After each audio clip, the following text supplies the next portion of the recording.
Right. So Geshe was saying greetings to everyone. And in Tibetan, we have this, excuse me, this greeting expression, the tashi delay.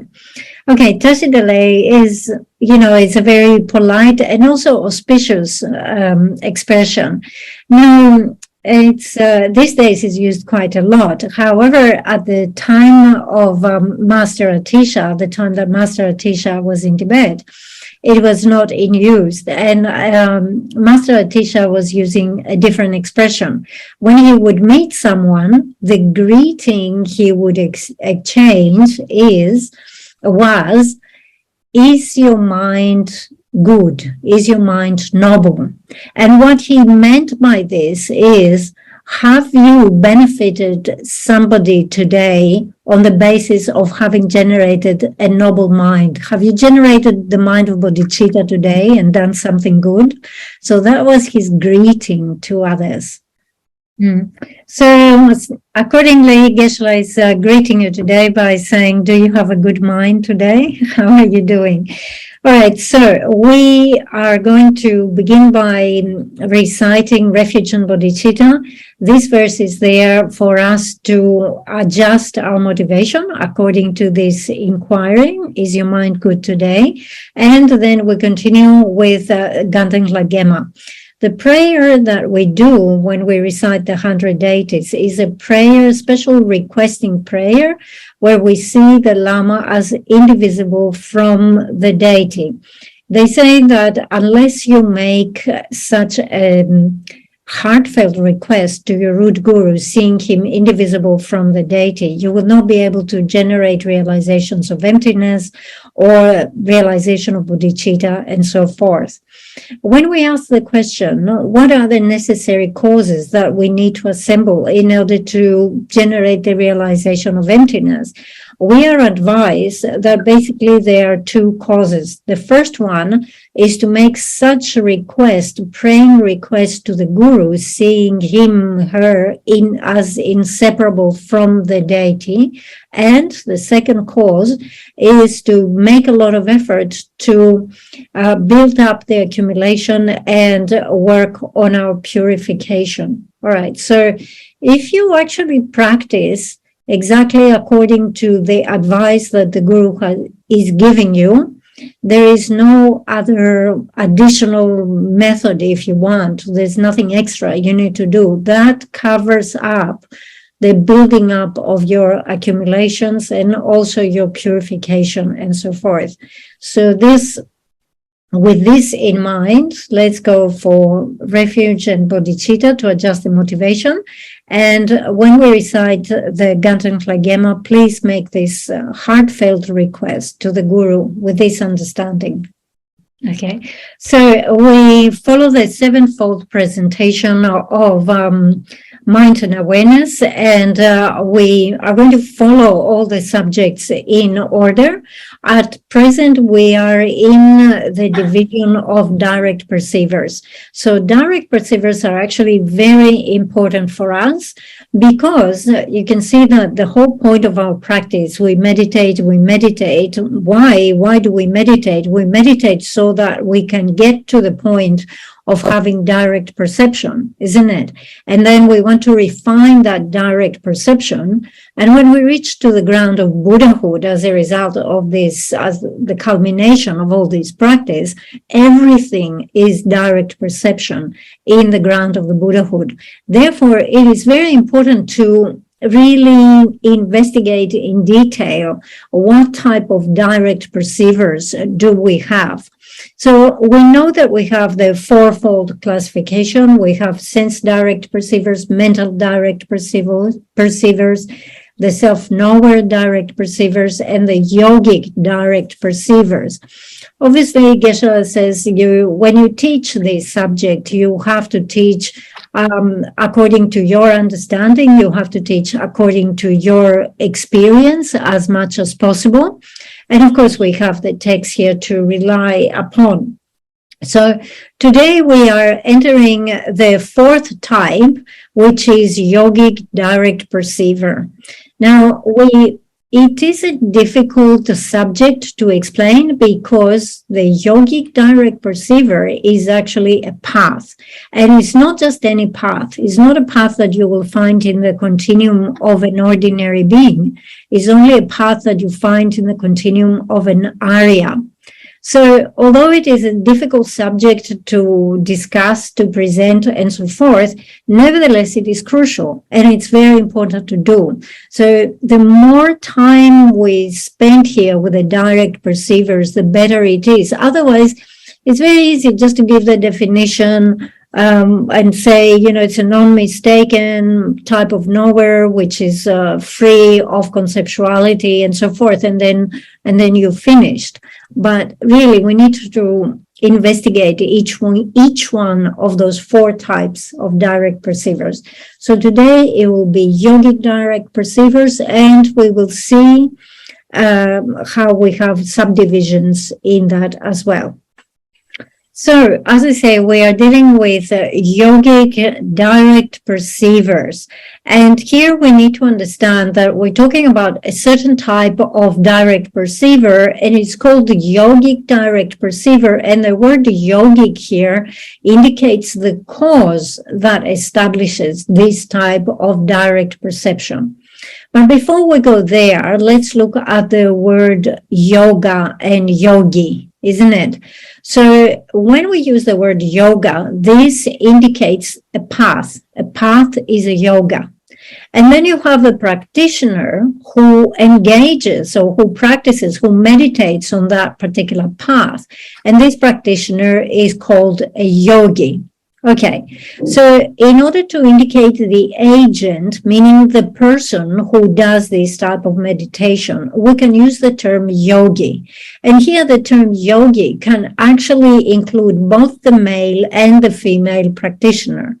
There are some, of course, who say that no, yogi refers to the male practitioner, and therefore we have to have the separate term yogini for the female practitioner.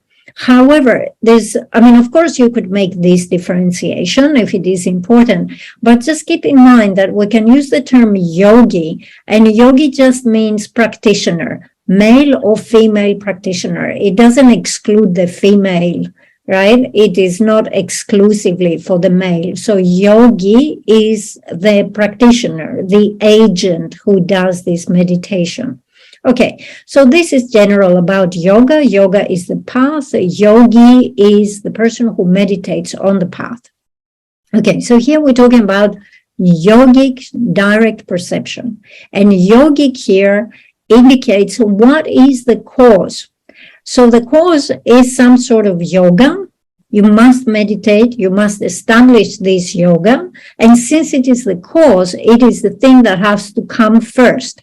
If you do not establish this yoga, you will not proceed, you will not, progress to the level of having that type of direct perception. All right, so let's just look at the term. The term that we have here is yogic direct perception. So if we just want to give the etymology, and the etymology here is just looking at the words that are involved, is not the definition. So it's not giving you privation, and it's not telling you it's strictly this, it's not that, and so forth. So it's not the definition, just the etymology. So we have yogic direct perception. So in other words, it says that we're talking about arriving at the point of having direct perception by relying on a path, by meditating on a path that is a yoga. Right? The path is a yoga. So it says you must rely on a path, and by relying on this, what arises will be direct perception. That's the etymology. So one might ask the question, so does that mean that every time that I meditate on the path, that I rely on this yoga, I will end up having direct perception? Is that the case? So because this question arises, we want to stress this is the etymology. It is not the definition. Okay. Another thing that we need to keep in mind is that when we talk about relying on the yoga and reaching direct perception and so forth, this is something that also exists in non-Buddhists. They have practices like this, just as the Buddhists have. However, here, in our case, we talk about relying on the yoga. It's a yogic direct perception. So we want to see what sort of a yoga is this. This yoga is meditating on a concentration that is the union of calm abiding and special insight. So this type of concentration actually includes three things. First, you must have calm abiding. Then you must have special insight. And then the third thing, you must have the union of calm abiding and special insight. Therefore, the yoga that we rely upon, the yoga that is the cause that will give rise to this, is this concentration that combines the three. So calm abiding, special insight, union of the three. What this tells us is at the beginning, we must have calm abiding. Like, it's a long way to go, but the first thing to achieve in order to get this type of direct perception is calm abiding. Now, calm abiding is a very big subject. I guess I was saying just to explain calm abiding alone would take us 2 or 3 days. We don't have the time to do this. What we can mention very briefly is that you achieve calm abiding by serially progressing along the 9 types of mental placement.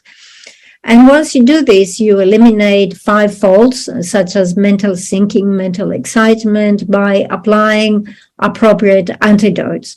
So other than this, we don't have the time to elaborate on calm abiding today, but you definitely need calm abiding. This is the first step in this process. Okay, so as we say, we need to have the calm abiding and special insight and the union of this. And once you have this yoga, this concentration of this, that includes these 3 things, basically there are 2 paths to follow. One is the Buddhist path and the other one is the non-Buddhist path, in order to transfer to the stage or to progress into the state where you have direct perception. So we talk here about the path that is the union of calm abiding and special insight. And we want to stress that this is something that also non-Buddhists have, just as we have.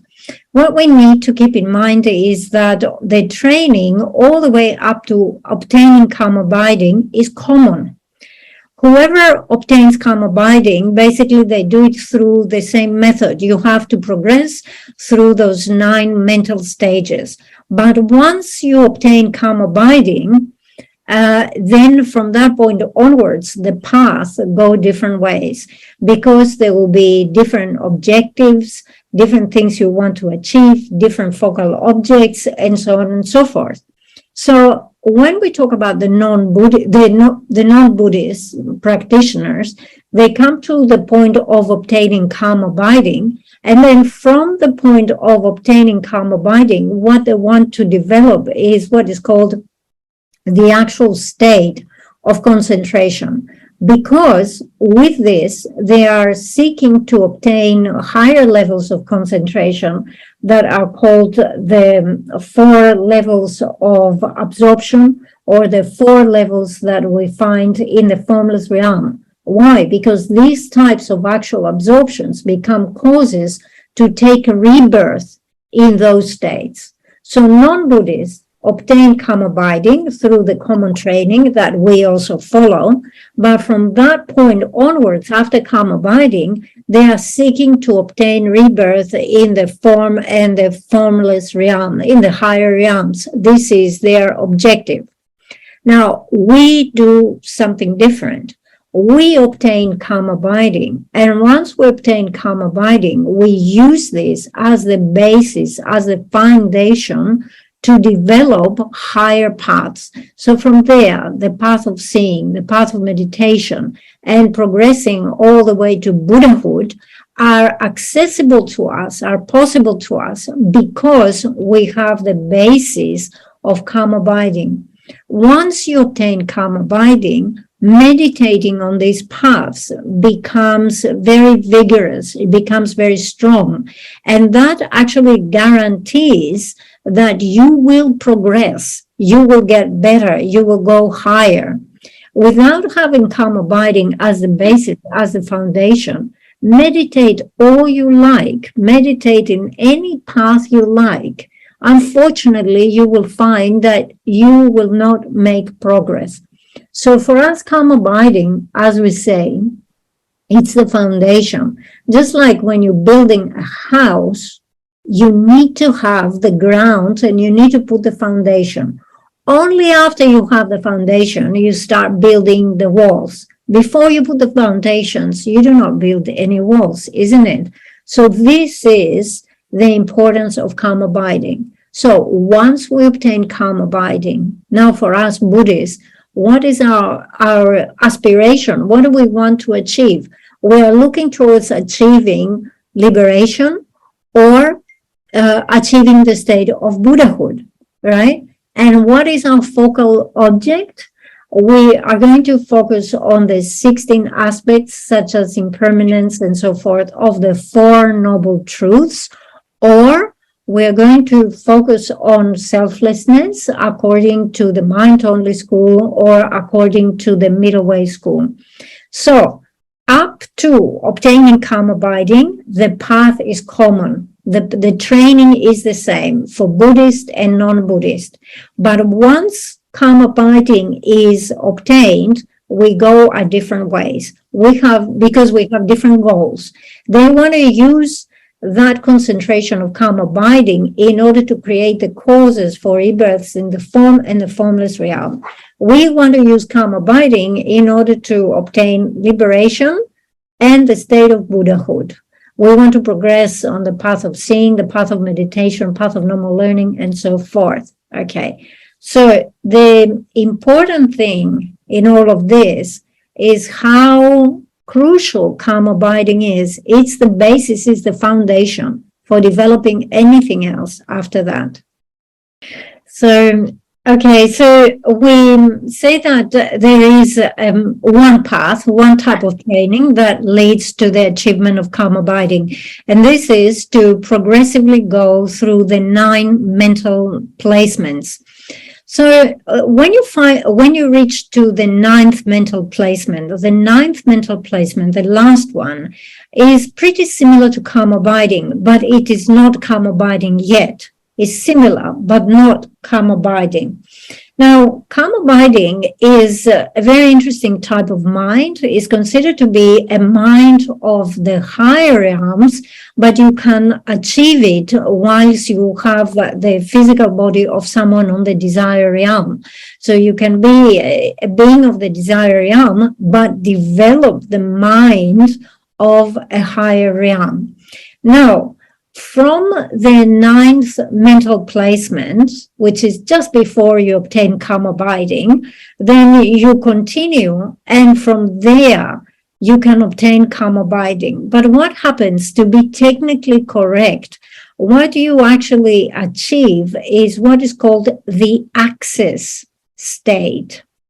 And after the access state, what you can achieve is the actual state. Okay, so this access state, which is the first thing that you achieve, is very crucial. It is called access because actually once you achieve this state, you can change your mind into a path, into any path that you like. So in a sense, it gives you access to everything. You can go anywhere. Okay, what non-Buddhists do, they obtain the access state, and after the access state, they insist that they achieve the actual state. But once you get into the actual state, in a sense, locks you in there. they reach that state, and their aspiration is just to get rebirth into the form and the formless realm. They get rebirth there, which is, it's a state of concentration, basically. And they confuse this. They think, oh, I have reached liberation. I made it. I've reached liberation. But they have not, because from the access state, they didn't set as the goal to reach liberation. They just wanted to get rebirth in that particular state.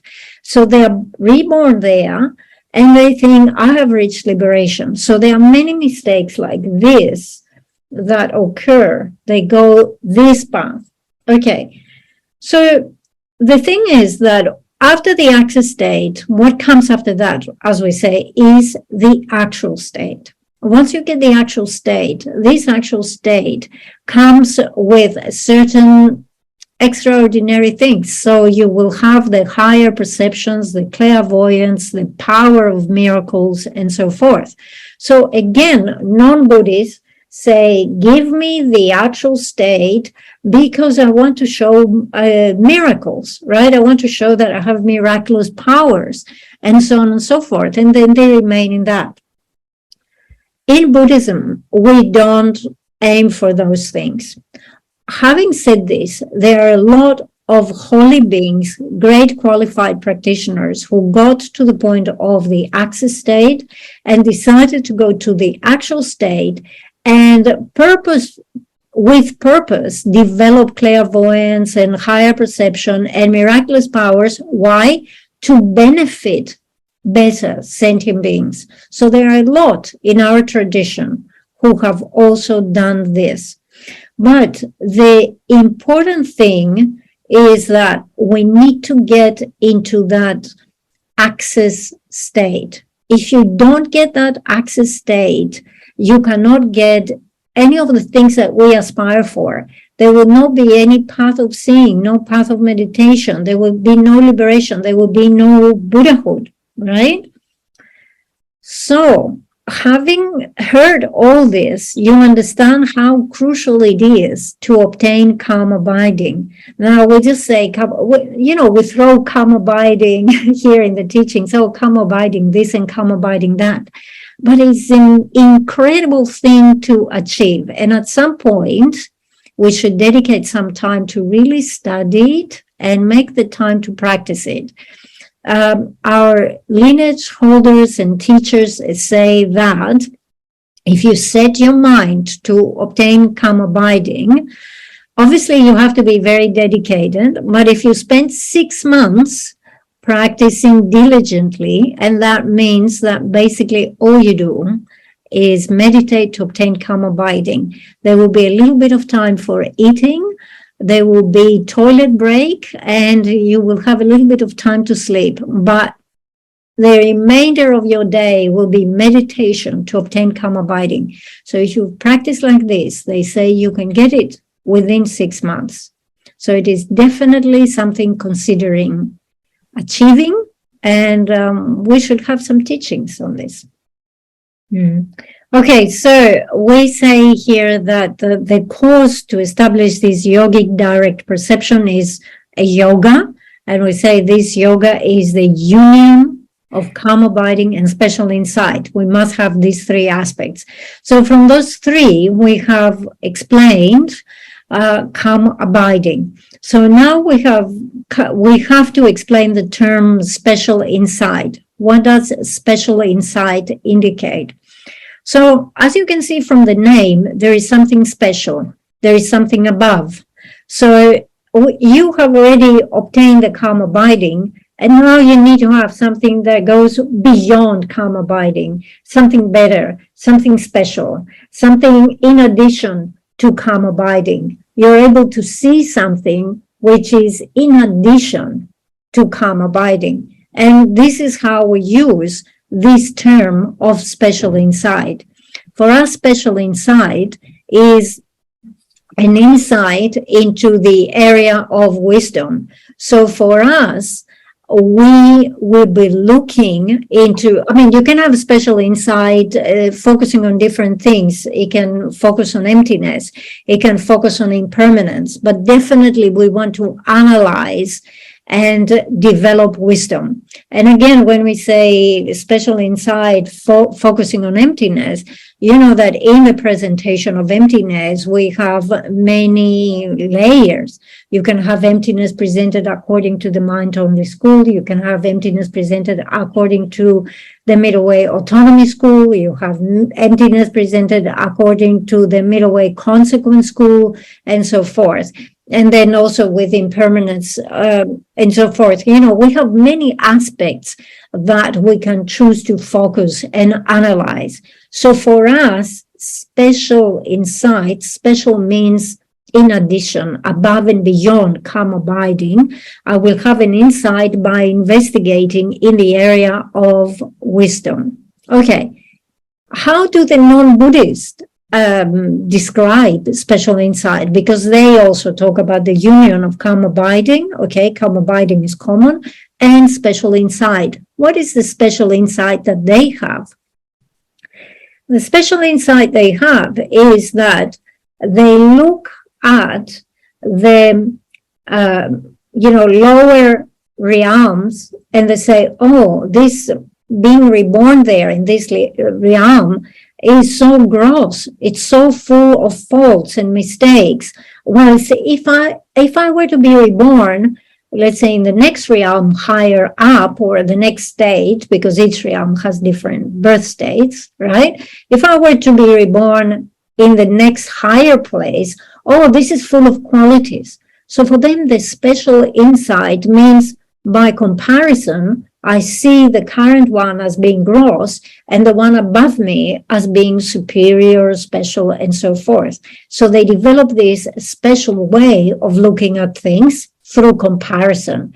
And remember, they do this because they set as their objective to take rebirth in those higher places. So obviously they have to see them as being full of extra qualities, being more refined, and so forth. So you can see how perhaps we use the same term here with special insight, but actually it's a different meaning, and it's we're going into different directions, isn't it? Okay. Now, we briefly explained calm abiding. To properly explain special insight in our tradition, really we have to talk about emptiness, which here it's, very detailed and involved presentation. So it is difficult. We will not go into this area. Okay, so we've talked a bit about calm abiding, a bit of special insight, and now about the union of calm abiding and special insight. So what does it mean to cultivate a path that is the union of calm abiding and special insight?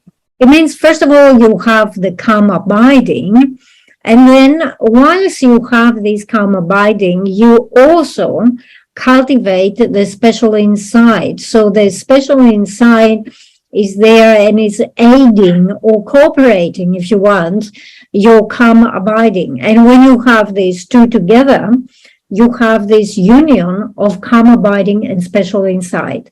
Now, what is the nature of this particular path, the union of calm abiding and special insight? It is a mind that is conceptual. So you still have conception. So what you do is you keep meditating with this union of calm abiding and special insight. In our case, you keep meditating with this union of calm abiding and special insight, and you will be focusing, let's say, on emptiness. You will be focusing on impermanence, on a subject like this.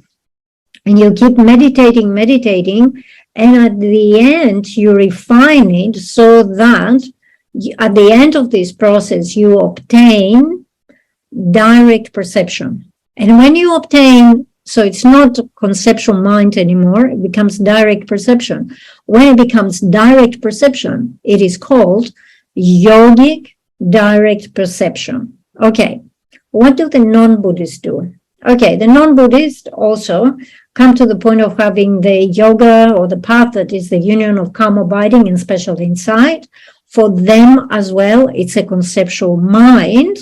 So they have to continue meditating with this until they also get into the point of having direct perception. When it becomes direct perception for them, they obtain the actual state, right? So if they obtain the first actual state, this becomes the direct cause that makes them to be reborn in this first concentration. If they obtain the second actual state, this becomes the cause for them to be reborn in the second concentration. So, they're not on the desire realm anymore. They've been reborn in the form realm, right? So first concentration, second concentration, third, fourth, and they keep going. All right. So you see that it's more or less the same up to a certain point. So you generate this conceptual mind that is the union of calm, abiding, and special insight. And you keep meditating on it until it becomes direct perception. It becomes direct perception for us. It becomes direct perception for them. However, for us is different, and the result will be different because of the of what we want to achieve. We want to achieve liberation and omniscience, and what is our focal object. Like we're meditating on impermanence and emptiness and the 16 aspects of the Four Noble Truths and so forth, isn't it? So because we have this different objective and different focal object, at the end, we achieve different things. Okay, so the first moment when we first obtain this yogic direct perception, we obtain the uninterrupted path of seeing. So this is when the path of seeing begins, with this yogic direct perception. What do they obtain? They obtain rebirth, let's say, in the first level concentration, first absorption. Okay, so we say that the culmination of this path, where we start with a conceptual mind, is to reach a direct perception. When we reach the direct perception, we have yogic direct perception, and this is the first moment of the uninterrupted path of seeing, when we first obtain it. Okay, so it might be difficult because we are throwing all these terms here. We're talking about path of seeing, uninterrupted path, path of meditation, path of no more learning. If you have not studied Salam, which is grounds and paths, you will not be familiar with these paths. And I understand, Geshe says, I understand this could be difficult. All right. Anyway, when we talk about the grounds and the paths, we talk about the paths. All right. So we have 5 paths, and the names of the 5 paths are the same. However, what we want to do is that we want to make the differentiation, and we say that we have the paths of the hearers, the path of the solitary realizers, and the paths of the Mahayana practitioners. So for each one of these groups, we will have 5 paths, and the 5 paths have the same name. So the path of accumulation is the first one, path of preparation, the second one, path of seeing, the third one, path of meditation, the fourth one, and path of no more learning, which is the 5th one. Okay, so we want to see what happens before the path of seeing. Like, how do you get into the path of seeing, this first moment, uninterrupted path of seeing? So the path that is immediately preceding the path of seeing is the path of preparation. The path of preparation has 4 different stages. And the last one, so you have the heat, the peak, and the last one is called supreme mundane dharma. So as you progress through those 4 levels of the path of preparation, you start working with you're still working with conception. So you have a generic image, but as you progress, this generic image is getting thinner and thinner, is worn out. It's like in peeling away the layers of an onion. isn't it? You peel and peel and peel. So when you come to the point, the last level, the fourth level of the path of preparation, supreme mundane dharma, at this point, the generic image has become so worn out that then in the next moment, you just like completely remove it. And when you completely remove it, it means there's no generic image. So now you have the breakthrough, you have direct perception. And when you have that direct perception, you made it to the path of seeing. So this, at the very beginning, is uninterrupted path of seeing. Okay, so it could be confusing if you don't know all these terms, but we had to mention it. So we say that when we generate that yogic direct perception, basically we're on the uninterrupted path of seeing. So once you enter into the path of seeing, this is the time where you become an Arya being. You know how we make this differentiation. We talk about ordinary beings and then we talk about Arya beings, right? So this is when you become an Arya being. So again, Geshe was saying, if you know Salam, grounds and paths, then you understand, when we make this announcement, and now you have become an Arya being, you understand what it means to be an Arya being. But without an understanding of grounds and paths, without having studied this subject, you're just thinking, okay, Arya being, okay, someone that I have to put high up, is it a deity or, where do I put? I put somewhere high up because it's an Arya being, all right? Okay, so we have talked about the yogic direct perception. We have really explained the first word, the yoga or the yogic. And we have explained that it refers to the union of calm abiding and special insight.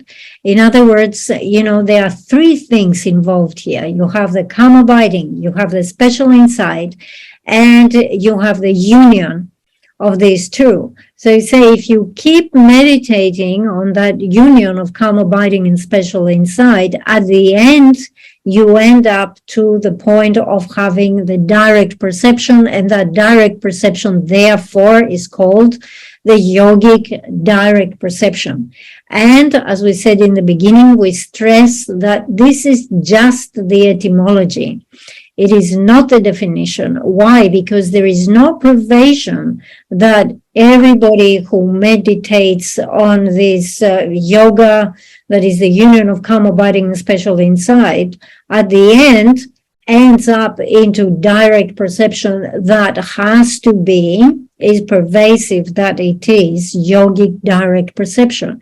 And why is this the case? Because we have been all along explaining what happens with non-Buddhists.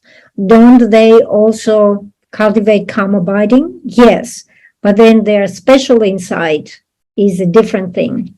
And therefore, the union of calm abiding and special insight is a different thing.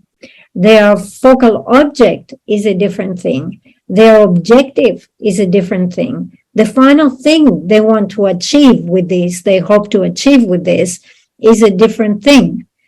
Therefore, although they meditate on the union of calm abiding and special insight, and at the end they reach a direct perception, that direct perception they reach is not what we call yogic direct perception, right? So Geshe says, we have explained it is pervasive or it is necessarily so. So Geshe says, I'm telling you, it's not necessarily, it's not pervasive that you end up with yogic direct perception when you cultivate this union of calm abiding and special insight and you get direct perception. Okay, so question to the audience. By relying and meditating on the yoga, that is the union of calm abiding and special insight, and you reach direct perception at the end, is it necessary, it is pervasive, that this direct perception is yogic direct perception?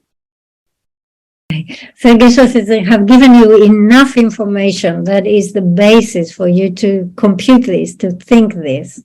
You should be able to give this answer. All right, so the answer to this question is that no, it is not necessarily the case. There is no privation, because we have explained, we have talked a lot about what non-Buddhists do.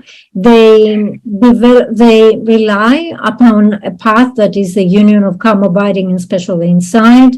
It is this particular path is a conceptual type of awareness, and they refine it to the point of developing direct perception. So, for example, they develop the ability to know the mind of others. Knowing the mind of others is direct perception, and in particular, it is mental direct perception. However, it is not yogic direct perception.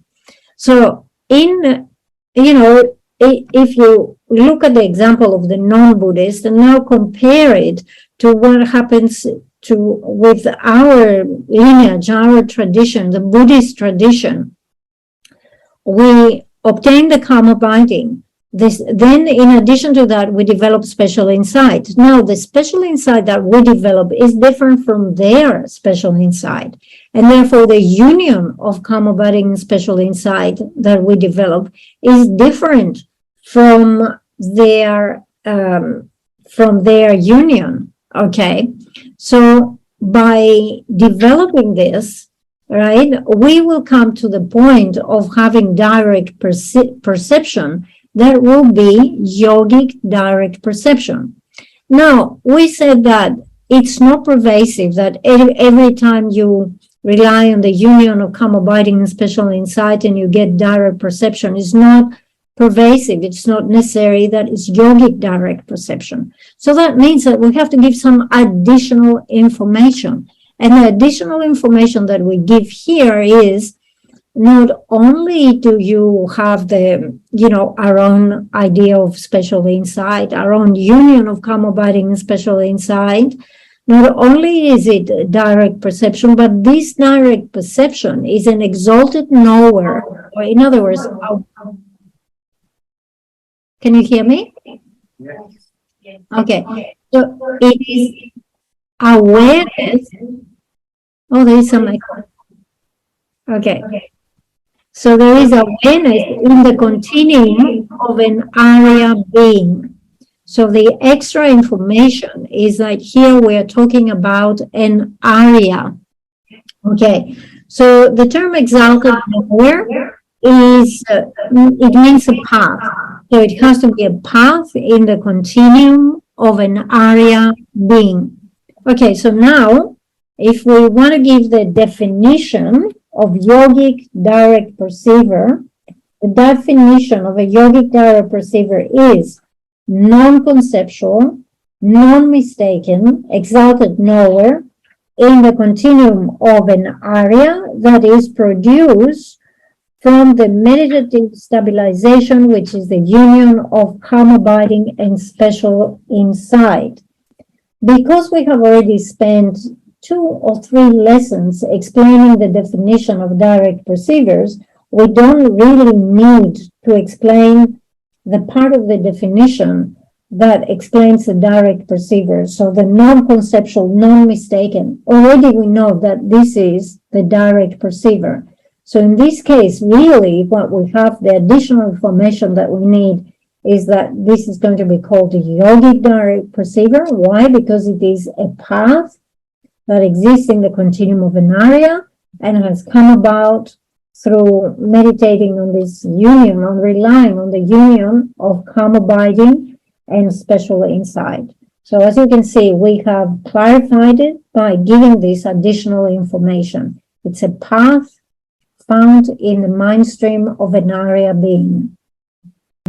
Okay, so those of you who are following the book at the bottom of page 61 and then moving on to 62, we have one of the definitions of yogic perceivers, because we have an additional one. So it says the definition of a yogic direct perceiver is a non-conceptual, non-mistaken, exalted knower in the continuum of a superior. So the superior here is the area that is produced from the meditative stabilization, which is a union of calm abiding and special insight, and which has become its own uncommon empowering condition. So it gives us here the information that this union of calm abiding and special insight is its uncommon empowering condition. Not just the empowering condition, but the uncommon empowering condition. So the thing with the uncommon empowering condition is that it must be its direct cause. Okay, so when we say that this thing is something that exists in the continuum of the area, therefore it must exist on the path of seeing. So we need to go directly before the path of seeing. So we need to go in the path of preparation to identify the uncommon empowering condition. We say the path of preparation has 4 stages: the heat, the peak, the patience, and supreme mundane dharma. So we're very much interested in this last phase of the path of preparation, supreme mundane dharma. There, in this supreme mundane dharma state, we have the conceptual mind, conceptual awareness, that is the union of calm abiding and special insight. This is the uncommon empowering condition. This is the cause that comes immediately before it and gives rise to it. Okay, so this is one definition. There is another definition that can give us some additional information. And the alternative definition is, the definition of a yogic direct perceiver is non-conceptual, non-mistaken, exalted nowhere, in the continuum of an area that is produced from meditative stabilization, which is the union of calm abiding and special insight, and which has become its own uncommon empowering condition. But when we say non-conceptual and non-mistaken, we add in relation to its own main object, which is its own object, the correct object. Okay, so here the term correct object, it gives us the focal object. What is it focusing on? So this is additional information. And correct object here refers to things such as the 16 aspects of the Four Noble Truths, such as impermanence, or focusing on emptiness. So if you focus on emptiness, or if you focus on the aspects of the Four Noble Truths, this is the correct or the pure object. And when we say focus on emptiness or focus on selflessness, could be the selflessness of the person, selflessness, could be selflessness of phenomena, could be presentation of emptiness according to mind only, according to middle way autonomy, middle way consequence. So all of those things, but they are specific focal objects, are considered to be the correct objects, the proper objects. So it has to be non-conceptual and non-mistaken with respect to its main object, which is this correct object. So you see there's additional information here. So we have spent an hour and a half talking about yogic direct perceivers. Do you get an idea in your mind? What is a yogic direct perceiver? Okay, so for the direct perceiver, I think we're clear. We have already explained it. But what about this yoga, this yogic? What are we talking about? So when we say yogic, yoga, what is included here? So when we use the term yoga, I mean, there's a general understanding, general explanation of yoga, but here we're talking about the yoga that is part of this term, yogic direct perceiver. So to be that yoga of the yogic direct perceiver, what is it? What should it have? What should it include?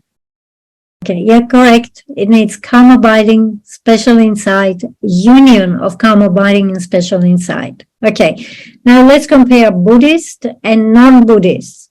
Up to which point do we have common training? Up to this point, up to which point is same and from which point it becomes different? All right, yes, up to calm abiding, we are the same, common training. So obviously, special insight is different. And if special insight is different, then obviously the union of calm abiding and special insight will be different. Okay. So how is special insight different for us, and what is special insight for them? I didn't hear you. I heard something about comparison and I heard liberation. Well, I said the difference is they do it more to attain higher rebirth, whereas we will attain, our objective is to attain liberation, Buddhahood. Yeah. Enlightenment, Buddhahood. Okay. Okay, so as we say, also the non-Buddhists, they have this term, they talk about special insight, and obviously they have the calm abiding, and therefore they use the term union of calm abiding and special insight. But when they talk about this calm abiding, the special insight, is like they're looking at something and they look at that thing as being special. So what is special is the next stage. So let's say we have the desire, the form, and the formless realm. Right now we're at the desire realm. Okay, humans of the desire realm. Okay, so the humans of the desire realm, and they are looking at the form realm and they idealize it. They say, oh, desire realm is so gross, but in comparison to the desire realm, look at the first absorption of the form realm. So in the form realm, we have 4 absorptions, the first, the second, third, and fourth absorption. And within those 4 absorptions, we have different birthplaces, about 17 different birthplaces. So they start on the desire realm, as a human on the desire realm, and they look up at the first absorption of the form realm, and they say, oh, this is so refined in comparison. Let me get there. So by making this comparison, they create the access state they create the causes that allow them to get there.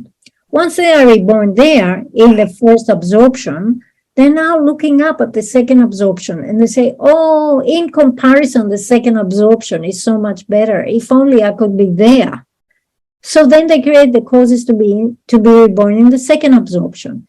They reach the second absorption and now they're looking at the third absorption. They say, oh, in comparison, it's so much better. So this is the special that they see, the special insight, right? So they move into the third absorption. From the third absorption, they start aspiring for the fourth, and then they get to the fourth absorption. So that means now, from the desire realm, they have gone all the way the 4 absorptions of the form realm. Once they finish, they get to the top of the form realm, they start looking at the formless realm. Again, in the formless realm, we have 4 absorptions. In this case, they have individual names, which is unlimited space. So limitless space. The next one, limitless consciousness. The third one is nothingness. And the last one, the fourth one, is the peak of existence. So they're at the 4th level of the form realm, and now they aspire for the first concentration of the formless. They get this, they aspire for the second. They get this, they aspire for the third. They get this, they aspire for the fourth. All right, so they move along higher and higher, but actually they do not abandon any of the afflictions. Whatever state they leave behind, it has its own measure of afflictions. And what they do is they suppress the afflictions. without abandoning. So they just go higher, higher without having abandoned anything. All right, so this is their path, which is the union of calm abiding and special insight. Our path of calm abiding and special insight is different, because when we talk about this union of calm abiding and special insight, we focus on the different aspects of the Four Noble Truths. We focus on things being impermanent, being empty, being selfless. We focus on the different levels of presentation of emptiness. And by doing this, we're actually abandoning things. And our ultimate goal, what we aspire, what we want to do, is to obtain liberation and the state of Buddhahood. Okay, so just to be very clear, because here we talk about the union of calm abiding and special insight, they also have the same term, right? So we have to be clear. They use the same term, but it has a different meaning. And actually, the path that they follow leads them to a different direction. We use the same terms, we have a different understanding, and by following this path, we reach somewhere else. So it's very, very important to clearly differentiate this. Okay, so there is actually a very nice painting, a tanka, that illustrates the process of developing calm abiding. And Geshe was saying it would be very good if in the future we schedule one day that we explain that painting. And in that painting, actually it's highly symbolic. Every part in the painting is very good. And you can see at some point how the two paths go their own different directions. So definitely we should schedule one day for explaining that very meaningful drawing of calm abiding. So what we need to consider here to reflect on is how important calm abiding is. So the point is that until you attain calm abiding, you're not capable of entering any path. You cannot enter the path of accumulation of a hearer. You cannot enter the path of accumulation of a solitary realizer, and you cannot enter the path of accumulation of the Mahayana practitioner. So without calm abiding, that's it. You're blocked. You cannot enter any path. So to enter a path, what you need to have is meditative stabilization. There are two types. When we talk about a stable mind, there are two. One is the access state, and the other one is the actual state. Either of these two will do. The moment you obtain the access state, together with that, simultaneously at the same time, you obtain calm abiding. But also, if you go after the access state, if you go into the actual state, this will also lead you to calm abiding if you choose to do that. All right. So the important thing is we need this meditative stabilization, because we cannot do it on the basis of a desire realm mind. We're on the desire realm. Our mind is a desire realm mind. So with a desire realm mind, you cannot enter any path. Okay, therefore, it is made very clear that without calm abiding, it is for sure you will not reach the state of Buddhahood. It is impossible. You cannot do it. It is pervasive. There's pervasion here. Also, Okay, so let's look here at some quick classifications of the yogic direct perceivers. From the point of view of their nature, they can be the path of seeing, the path of meditation, or the path of normal learning. So in terms of nature, it can be any of these three paths. In terms of the basis here, it means the individual who would have this yogic direct perceiver. Again, we have threefold classification. In all cases, has to be Arya being. So it will either be an Arya hearer, or an Arya solitary realizer, or an Arya Mahayana practitioner. Okay, so this means that you could be an Arya hearer, and your yogic direct perceiver could either be the path of seeing, or the path of meditation, or the path of normal learning.